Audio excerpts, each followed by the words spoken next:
Good afternoon all, I'm Douglas Cameron. I head up the Health and Safety Services with Law at Work. Today I'm catching up with Matt Ramsey, who's one of my colleagues. We actually agreed we probably hadn't seen each other for a couple of months because we've been rather busy trying to support businesses with COVID. So I just thought Matt and I would have a chat about how we've been getting on and how we found businesses in relation to the pandemic we're all facing. So you were speaking about this face coverings aspect that was brought into England today. We were chatting about the potential other legal ramifications because we heard the media today asking various shopkeepers what would they do if customer Joe doesn't put on the face covering. Well, I think there's been quite a mixed response from shopkeepers or supermarkets. Some aren't going to challenge customers if they come without a face covering. Others are going to stand at the front door and offer them or remind them to put on face coverings. I think the new guidance has brought a lot of worry and confliction for different businesses because they don't know how to tackle it. It's enforceable by the police, but the police are saying, well, actually, we haven't got the resources to be able to put officers in every single shop, and they'd be hesitant to do that as a last resort, maybe. So it is very much left to shopkeepers, retail businesses to manage. But the other aspect is that individuals will have to comply and do it themselves. That's the big push that they expect the general public to follow through on this. So it's quite a broad brush approach. And I think the majority of the public recognise the risks and will play their important part because there's been clear evidence that's what they've been doing up until now.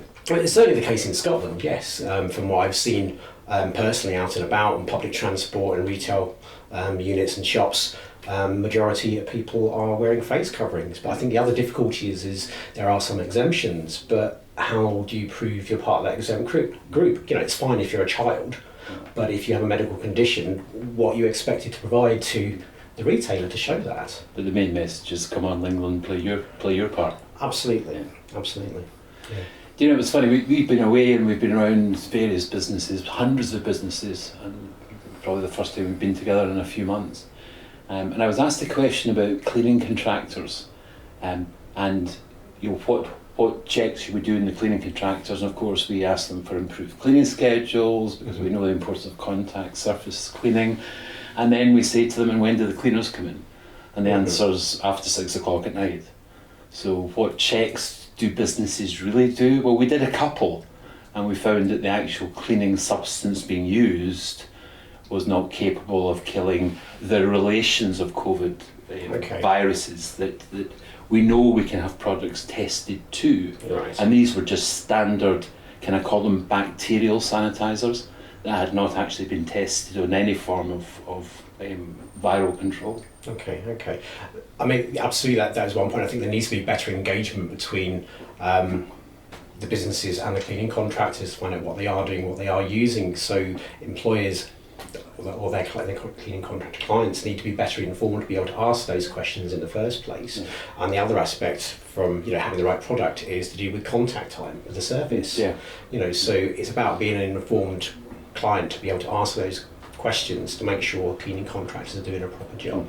Because a number of scenarios I've spoken with clients is about what if you do get a potential case of COVID-19 within your workforce and that individual goes home.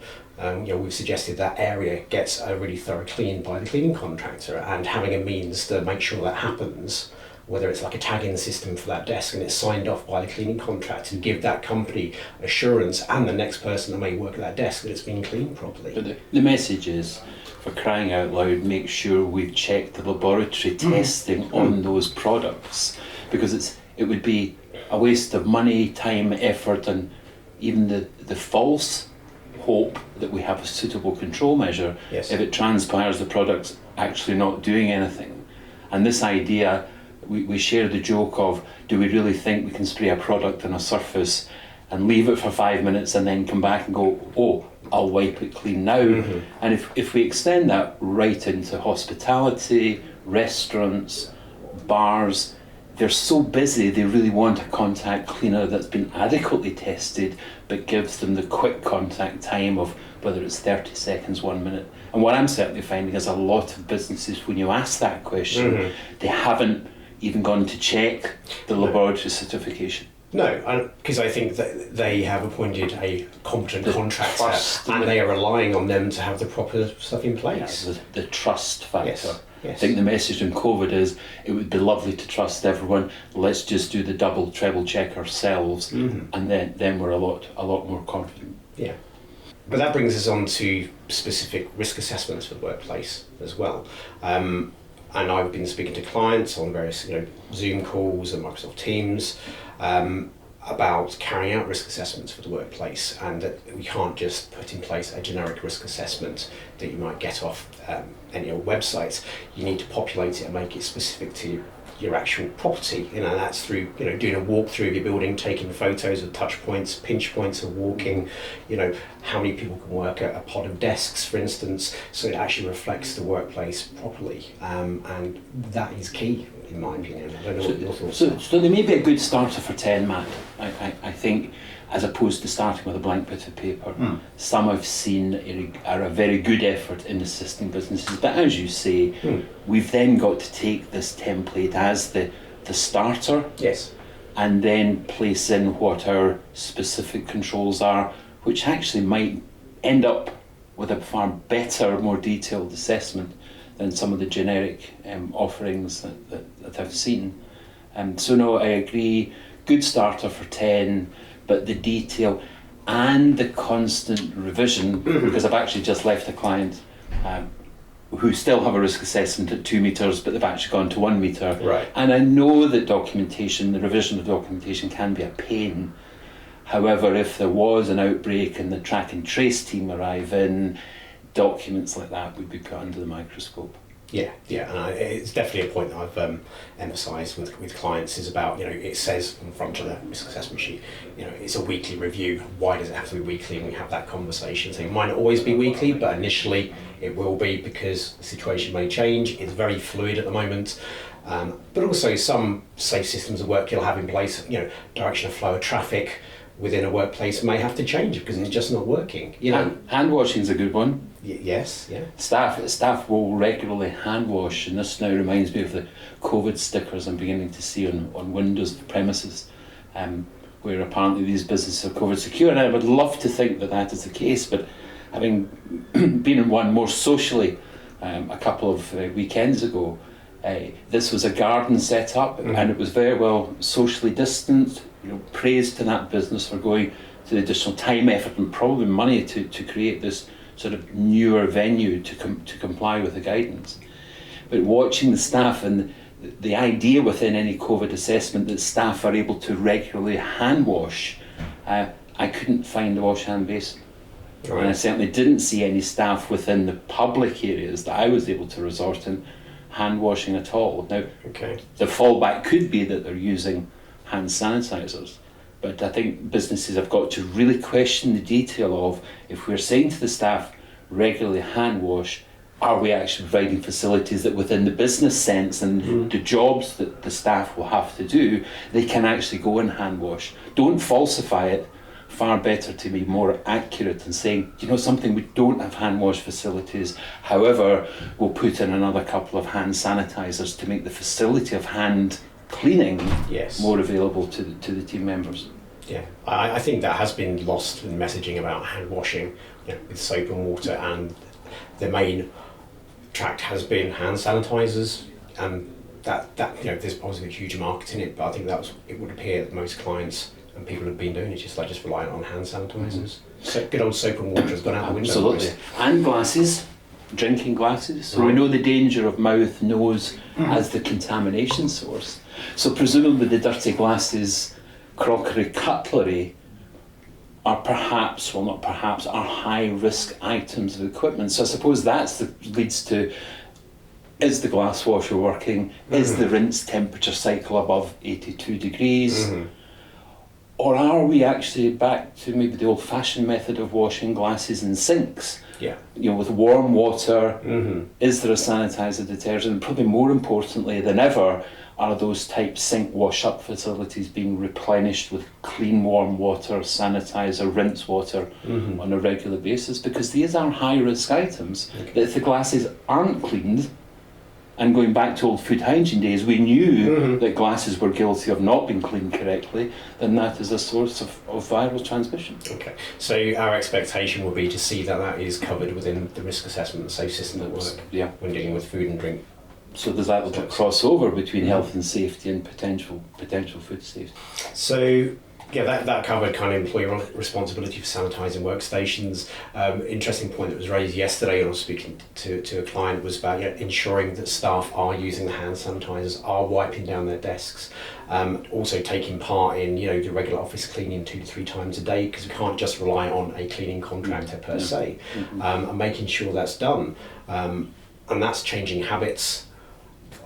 Introducing new work. It's someone else's job. It's not mine. Absolutely, but I think it needs to be emphasised that it's your own personal responsibility for your desk area for a start, but also then to ensure that all the common touch points and all the doors and banisters are cleaned regularly too, and checks and balances, because again I believe that will be looked at if there is an outbreak within a premise. Nicola Sturgeon, I'm sure Boris Johnson, but Nicola Sturgeon said just a few weeks ago, we all have to play our part, and she's absolutely 100% correct. What do you think about the social distancing measures, going from 2 metres down to 1 metre plus? How do you think that's being taken on? I think we can understand this is an economic versus public health balancing act. You and I have seen the old-fashioned agar culture plates, albeit looking at bacterial contamination, back to old food hygiene days and the danger of sneezing, transmitting bacteria primarily within the food setup. But it's equally as important, an equally as important measurement tool, these agar culture plates, that viral infection will spread.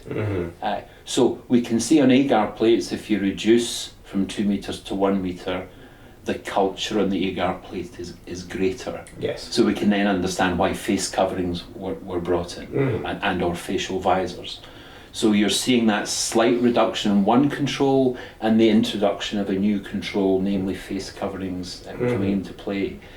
So I can be relaxed, and there's the rule that if you're just passing a person and you're within that 1 metre, unlikely to transmit infection. So we think there is a sort of time scale for sort of face-to-face, close distancing before infection transfer is more possible, more likely. I certainly would be against the 1 metre rule being reduced to anything further. I just can't see how that, in the current climate, with the current numbers, I can't see how that would work. Sorry to all the sports fans that are desperate to get back to their stadium. I think social distancing, I'm not saying we couldn't do it, but I think some form of social distancing, face coverings, would be an absolute key essential. The arts and entertainment, theatres and cinemas. Equally. And I feel for those businesses, because you and I can say must have 1 metre, translating that into the business. What did they do? Did they start taking chairs out of stadiums, or putting individual perspex screening around individual chairs?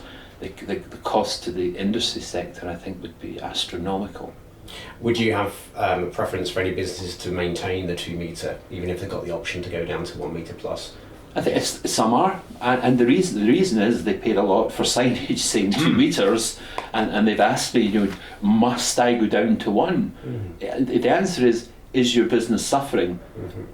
No, fine, don't. If your business is suffering financially, it's probably worth changing the signs and paying the money to get. But put mitigation in place, other controls. Yeah, in a number of retail shops you and I have seen, they've dropped it to 1 metre, but the staff are now wearing visors. The supermarket chains, were the best example of the whole thing. Amazing the way they managed to keep us all going during major lockdown. But you saw, in addition to that, they were also introducing measures which I think a number of industries have now followed. For example, perspex screening at checkout. So I see public transport, like trains, as of this coming Monday, are going down to 1 metre plus as well, down from 2 metres.